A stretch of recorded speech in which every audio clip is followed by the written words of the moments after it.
नमस्कार. महाराष्ट्र वार्ता न्यूजमध्ये तुम्हा सर्वांचं स्वागत आहे. आत्ताची सर्वात मोठी बातमी समोर आलेली आहे ती म्हणजे प्रहार जनशक्ती पक्षाचे अध्यक्ष बच्चू कडू यांनी महाराष्ट्र सरकारवर शेतकरी कर्जमाफी, अतिवृष्टीमुळे झालेल्या नुकसानीवर मदत, शेतमालाच्या वाढत्या किमती आणि शेतकरी आत्महत्याच्या मुद्द्यावरून जोरदार हल्लाबोल केला आहे. तसेच लाडकी बहीण योजनेवरून सुद्धा बच्चू कडू यांनी सरकारवर जोरदार टीका देखील केली असल्याचं समोर आलेलं आहे. काय आहे सविस्तर बातमी जाणून घेण्या अगोदर अजून व्हिडिओला लाईक केलं नसेल नक्की करा. चॅनलवर नवीन असाल तर सबस्क्राईब करा व बेल आयकॉनवर नक्की प्रेस करा, जेणेकरून असेच नवनवीन अपडेट तुमच्यापर्यंत सर्वांच्या अगोदर पोहोचत राहतील. बच्चू कडू म्हणाले, राज्य सरकार आता सांगत आहे की आमच्याकडे पैसे नाहीत, मात्र निवडणुकी अगोदर तुम्ही लाडक्या बहिणींना 3 हप्ते एकत्र पैसे दिले. जशा निवडणुका झाल्या तशा अर्ध्या लाडक्या बहिणी अपात्र केल्या. पैशाअभावी लाडका भाऊ प्रशिक्षणार्थी योजना ही बंद करून टाकली. कारण हा फक्त निवडणुकीपुरता कार्यक्रम होता. हा मदत कार्यक्रम नसून त्यांचा राजकीय वापर करून घेण्यासाठी होता, असं बच्चू कडू हे म्हणाले.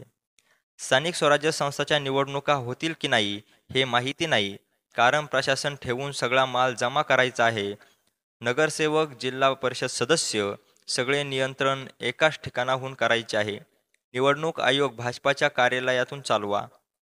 ईव्हीएम देखील भाजपाच्या कार्यालयात ठेवा. लोक येतील, बटन तुम्ही दाबा, असा टोला देखील बच्चू कडू यांनी लावला.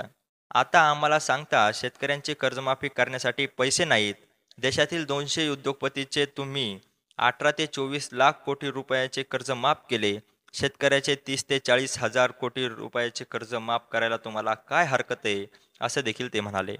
त्यापुढे ते म्हणाले, आमचे सोयाबीन, तूर, धन पिकाला 20% बोनस द्यायला पाहिजे. त्यासोबतच जीएसटीचा परतावा देणार असेही तुम्ही सांगितले होते, मात्र काहीच होत नाही. अतिवृष्टी झाली त्यावर कोणी बोलायला तयार नाही. सोयाबीन 3,400 रुपयावर विकावे लागणार आहे, त्यावर सरकार बोलायला तयार नाही. 15 ऑक्टोबरच्या आत सोयाबीन खरेदी केंद्र सुरू झाली नाही तर आम्ही सोयाबीन जिल्हाधिकारी आणि पालकमंत्र्याच्या घरात नेऊन टाकणार असल्याचा इशारा बच्चू कडू यांनी दिला. तर मित्रांनो, तुम्हाला काय वाटतं? राजकीय वापर करून घेण्यासाठी आहे का? तुमचं मत कमेंटमध्ये नक्की व्यक्त करा.